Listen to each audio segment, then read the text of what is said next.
ان اللہ خلق قبل الاشیاء نور نبیک من نورہ، جابر اللہ نے سب سے پہلے اپنے نور کے فیضان سے محمد کے نور کو بنایا ہے۔ کس کو بنایا بولو؟ اس کے بعد آدم کی پیدائش سے 9 لاکھ سال پہلے میرے رب نے اپنے نور کے فیضان سے مصطفیٰ کے، یہ مشہور باتیں ہیں، آپ نے سنی ہوئی ہیں، میں اشارتاً بات کر رہا ہوں، پہلے کی باتیں، پھر سلسلہ چلتا گیا، میرے مصطفیٰ کا نور جہاں رب نے چاہا وہاں رہتا رہا، پھر جب آدم کو بنایا تو آدم کی پیشانی میں رکھ دیا۔ اچھا محبت کی بات سن لو، آدم کہتے ہیں میں جب جنت میں گیا تو میں نے جنت کی دہلیز پر، جنت کے پتوں پر، جنت کے در و دیوار پر ایک نام لکھا پڑا، اور وہ نام کون سا تھا؟ محمد لکھا پڑا۔ میں نے عرش کے کنگروں کی طرف نگاہ اٹھا کر دیکھا تو عرش کے کنگروں پر لکھا ہوا ہے لا الہ الا اللہ محمد الرسول اللہ۔ میں سمجھ گیا کہ یہ جو کوئی ہستی ہے بڑی شان بڑے مقام والی ہے، اس لیے جب مجھے جنت سے نکالا گیا 300 سال رونے کے بعد مجھے خیال آیا کہ وہ جو جنت کی چوکھٹ پر لفظ محمد پڑا تھا اس کا واسطہ دیتے ہیں، اس کا واسطہ دیا، رب نے معاف فرما دیا، بلکہ رب نے فرمایا آدم جب نکالا تھا تبھی محمد کا واسطہ دیتا، تجھے نکالتا ہی نہ معاف کر دیتا، معاف کر دیتے۔ سن لیجئے سلسلہ چلتا گیا، میرے آقا صلی اللہ علیہ وسلم کا نور چلتے چلتے جناب سیدنا عبداللہ کی پشت میں آیا، اور عبداللہ کی پشت میں آیا تو جانوروں نے سلامیاں پیش کی، ہاتھیوں نے سجدے کیے، درختوں نے سجدے کیے، سلامیاں پیش کی، وہاں سے منتقل ہو کر رحم آمنہ میں آیا۔ سرکار دو عالم صلی اللہ علیہ وسلم کے غلاموں، جب میرے اور آپ کے نبی کا نور جناب سیدہ آمنہ سلام اللہ علیہ کثیرہ کے بطن ادھر کے اندر آیا، مشہور روایات لیکن اشارہ تھا نا،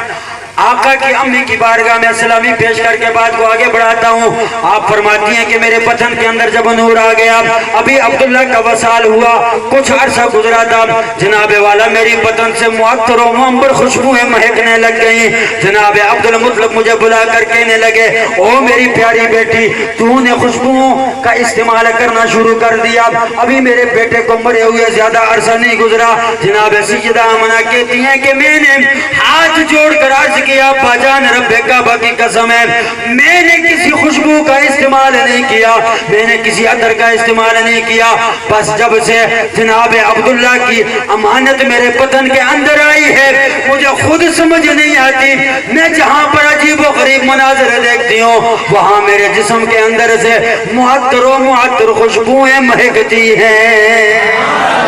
میں جدر سے گزرتی ہوں، پتھروں کے قریب سے گزرتی ہوں، درختوں کے قریب سے گزرتی ہوں، درخت مجھ پر سلامی پیش کرتے ہیں، پتھر مجھ پر سلامی پیش کرتے ہیں، کائنات کا ذرہ ذرہ مجھے سلامی پیش کرتا ہے، جب ہر چیز میرے نبی کی والدہ پر سلامی پیش کرتی ہے تو پھر ہمیں بھی کہنا چاہیے کہ ہو سلام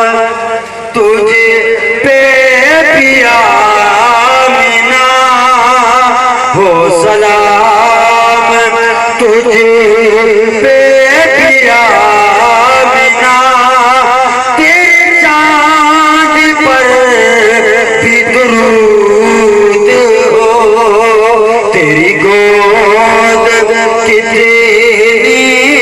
عظیم ہے، ملا جس کو ماہ ہے تمام ہے۔ اور جب میرے آقا کی ولادت ہوئی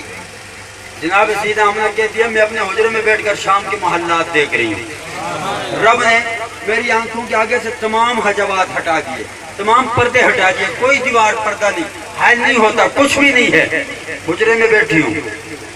کیوں ایسا ہوا؟ جب میں نے نور مصطفیٰ کو دیکھا میری آنکھوں کے اندر اتنا نور آیا کہ سارے پردے ہٹ گئے، کمرے میں بیٹھ کر شام کے محلات کو دیکھ اور دیکھتی ہوں کہ لال نے اپنے سر کو سجدے میں رکھا ہوا ہے، لب ہر رہے ہیں، میں نے کان لگا کر سنا، دیکھوں کیا کہتا ہے، تو آواز آ رہی تھی رب حبلی امتی، سبحان اللہ، بلند آواز سے کہو بھائی، سبحان اللہ، امت کی فکر ہے۔ لوگ کہتے ہیں 40 سال کے بعد نبی بنا، جب 40 سال کے بعد نبی بنا تو یہ پیدا ہوتے وقت کس امت کی بات ہو رہی ہے بھائی؟ یہ کس امت کی بات ہو رہی ہے؟ یہ 40 سال کے بعد کی بات نہیں، یہ پیدائش